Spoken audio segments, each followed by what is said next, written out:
Dambolsky. Stepper and backup note taker will be Miss Amaya. Backup note taker when Miss Amaya is speaking or Miss Dambolsky is speaking, Miss Radu, you will be the note taker, and then materials will be everyone. I know we all brought in student work to analyze today.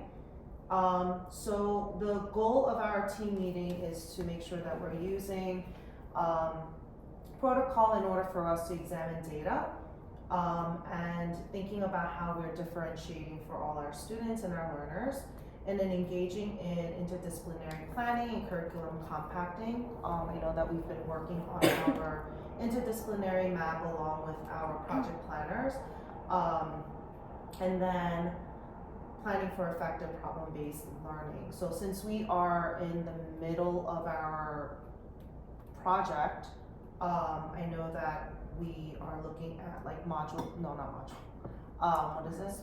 Milestone 2 or 3. So depending on our grades, we might be in different places, and that's okay. So we could talk about that as well. But let's just review what our driving questions are by grade, and then we'll look at some student work samples that has to do with the driving question. Okay. So for grade 4, the driving question, for grade K, the driving question is, how can I be my healthiest me to help inspire others to live a healthy lifestyle? And for grade 1, it is, how do weather changes affect me? How does weather change? And then for grade 2, the students are going to think about what the qualities of a good leader is, and also think about how weather affects them. And they will launch a campaign for a story character that they've created who experienced severe weather in their community. And their goal is to explain and show what the character traits of a good leader is, but also how they can prepare for severe weather. Okay, for 3rd grade, our driving question is, how can we design spaces that conserve our natural resources and improve the way we live? The project end goal is to create a message to highlight the importance of conservation of natural resources and why their selected spaces should be redesigned, such as a pamphlet or a podcast or a video or whatever they wanted to choose. Grade 4. Yes. Our driving question is, how can the actions of people who overcome obstacles help us to become heroes in the world we live in today? And the end goal is to create a class government, and the students will run on a problem that they found while researching based on either the school community or the neighborhood. Grade 5's driving question is, how can I work with my peers to make a positive impact on the environment? Our end product is a 6-minute podcast, which is making people aware of different environmental issues that are happening in our community. The first step was creating an infographic after doing research. So at this point of our project, based learning, let's just go around and share, or I guess showcase some of the work samples that we have by grade. First we'll analyze the work sample, and then the teacher who is designated for that grade will explain a bit about what the task was. That way when we are analyzing the student work sample, we're able to see if the students were able to understand what the task was. So the teacher will kind of confirm if we were able to understand that through the student work sample. So then, do we want to start with grade K? Yeah. And maybe we could give about a minute to analyze the student work sample first.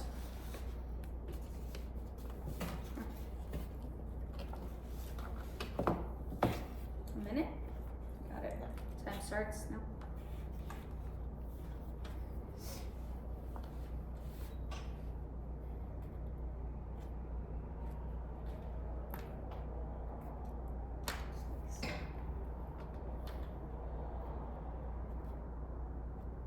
and then we can talk about some of the noticings that we see. Should I just? Oh, that's nice. Sounds pretty cool. Yeah.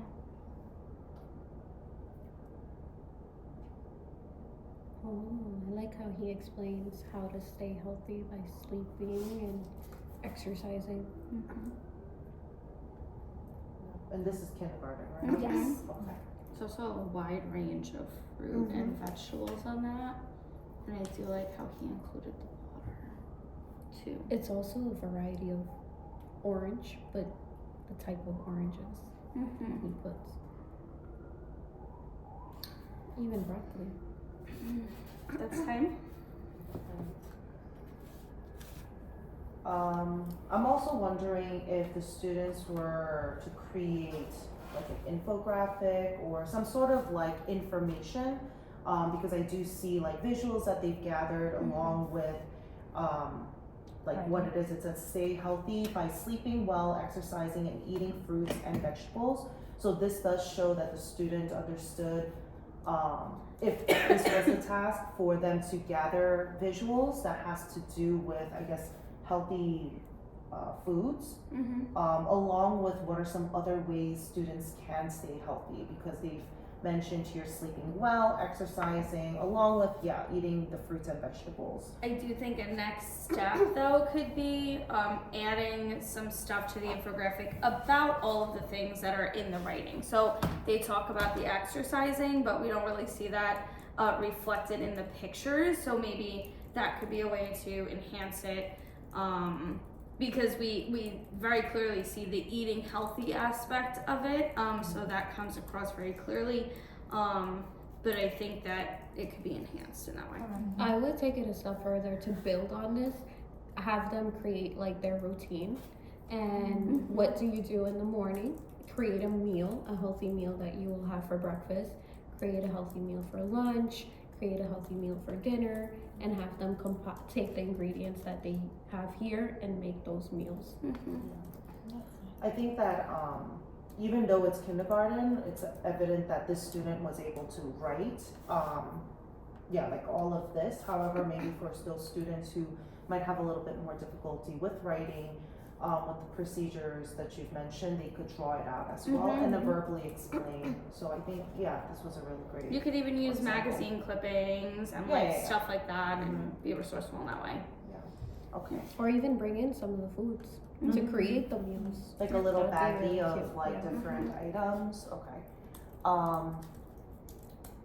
Ms. Dambowski, Yes. what was the task here? Okay, so the task is basically, I mean, you guys pretty much hit it on the nail. It is to use magazines and various, like, I know they were reading through their HMH books because they were reading about being the healthiest me.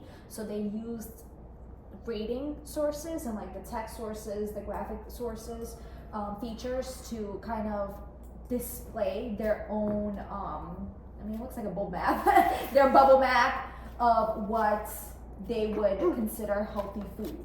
And this is a great way to also do text connections because they're bringing it into like our community. Like this is what's healthy for people, for everyone. And he probably found this clipping from like his circular, you know. And even, I mean, this is like for kindergarten, but let's say for the older grades, if they're given this task, maybe they can like even add up the prices and see what's the difference between eating healthy and eating non-healthy food. Yeah. So this is like a wide range, but because they're in kindergarten, this is a great way to introduce, like, this is the stuff that we have in our community. You know, maybe if we go somewhere else, it could look different.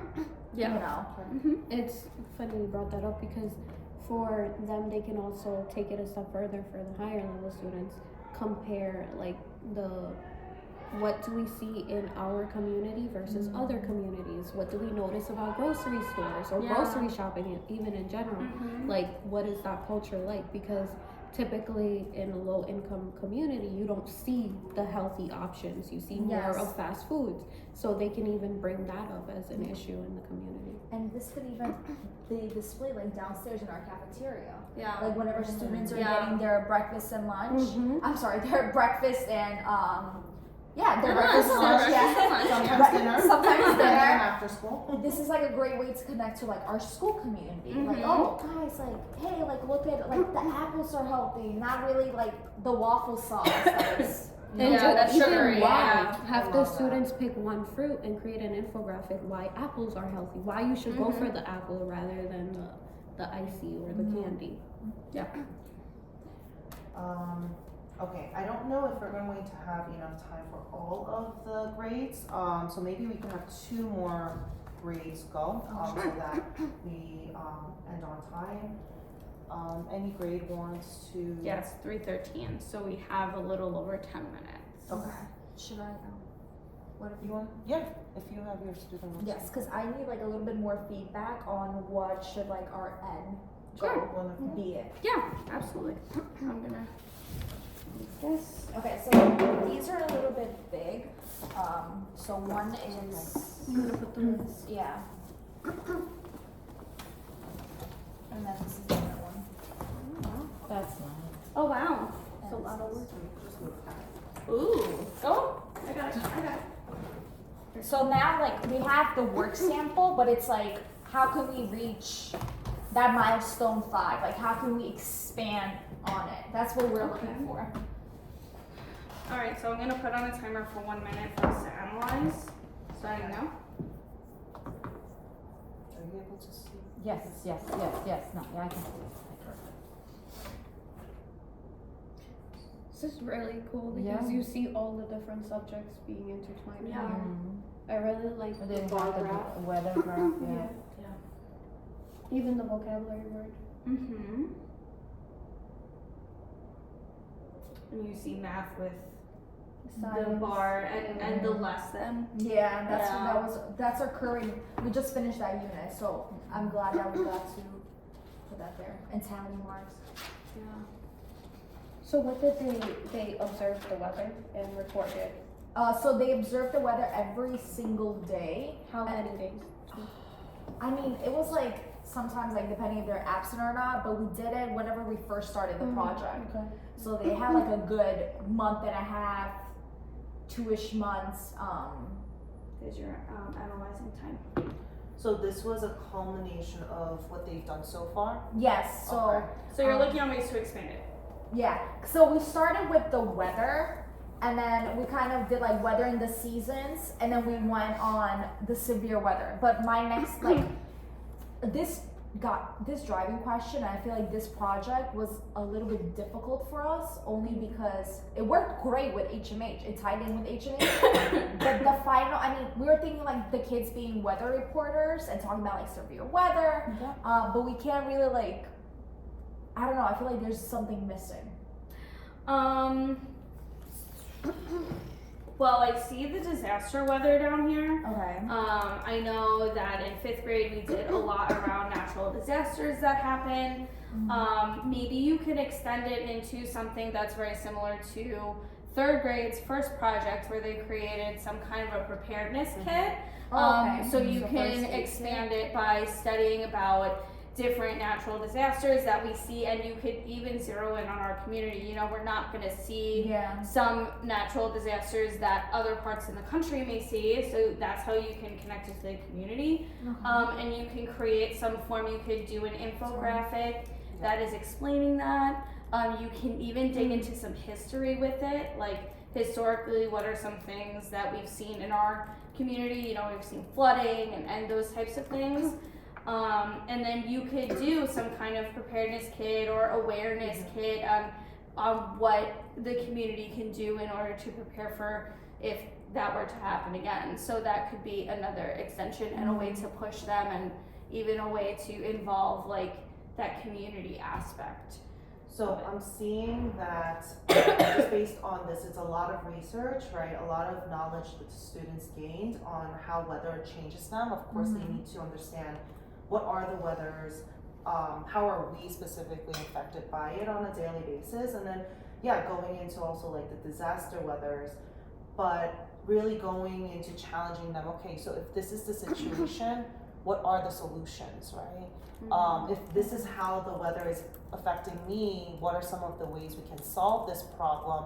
Even though we're not obviously like someone who could control weather, but what are some of those minor things that maybe even to prevent, like knowing that this is happening. That's what third grade did last for our last project. Like, we understand that weather is not something that we can control ourselves and completely diminish, but at the same time, if we have an idea of what's going to happen, we can kind of minimize, you know, accidents happening. Like thinking about even like the sanitation, if we know like there's gonna be snow, like heavy snow, we already know at midnight the sanitation workers are out Sanding and yeah, icing. like putting in and, the salt, right? So in the winter, making sure you're prepared, having shovels, having salt, making sure you have proper clothing like boots, and scarves.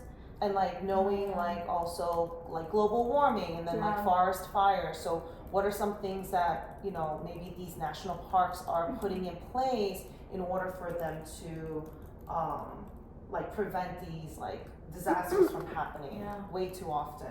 So I think like really challenging the students to think about like, hey, so we know the weather and how it may affect our world and our community. What do you think are some of those solutions that you could come up with, right? You can even have them look at solutions of the past and did they work and did they not work, right? And just like even how some things are happening more frequent than other things, why is that happening? Like, why are we having severe winters and severe summers? You know, it gets very cold in the winter and very warm in the summer. Yeah. So, you know, even digging deep into causes and effects. Yeah, And then, or problem and solution would be a good way to do that, I think. So I remember when I was in elementary school, we had to create like an evacuation plan for our homes because we had like firefighters coming in to speak to us. So we had to go around our neighborhood and our house and see do we have like another access that we can go through, another door, what would be our evacuation plan. So maybe you can have them do a map of their neighborhood. What route would they take in case they needed to evacuate? If it was a fire, what route would they take in their own homes to evacuate? So it could be different ways that you can put that together. Since we have a little less than 5 minutes, just want to go over some of the next steps and actions. All right. So our next meeting for our gifted and talented is going to be April 2nd. So we can go over and analyze the other work samples from other grades. I know only kindergarten and first grade got to really present, but I thought that was really great conversation that we had. Yeah. So within our next couple of weeks of meeting, we'll definitely go through the other grades. So please, maybe second and third grade, we could bring in some work samples, and then maybe the meeting after that for the fifth grade. Yeah, so that's not just a lot of work samples that we're looking at. And then our accelerated learning, professional learning is happening this Thursday. So they did, if we look at our folder under our schools that they shared with us, they already have the slides that they're going to be utilizing. So I did look at it, and it seems like the idea is for us to continue to, they're going to be checking in to see like where we are out of all of the projects that we're doing, starting from like project 1 all the way to project 3, like where we are. So we'll just kind of think about where we might be. I know that some of us might be in different milestones, and that's okay. We could definitely revisit to see if we need to alter the milestone outline. Timeline. Yeah, that we have. All right, and then we could definitely share that with the school. And then I know that eventually they are going to be asking for us to really showcase our work from project 1 all the way to project 3. So that's something that we want to kind of keep in mind. How can we as a school showcase all of the projects that we've done throughout, this whole accelerated learning gifted and talented program. So that's just coming up probably in May. So let's just think of ideas. Maybe next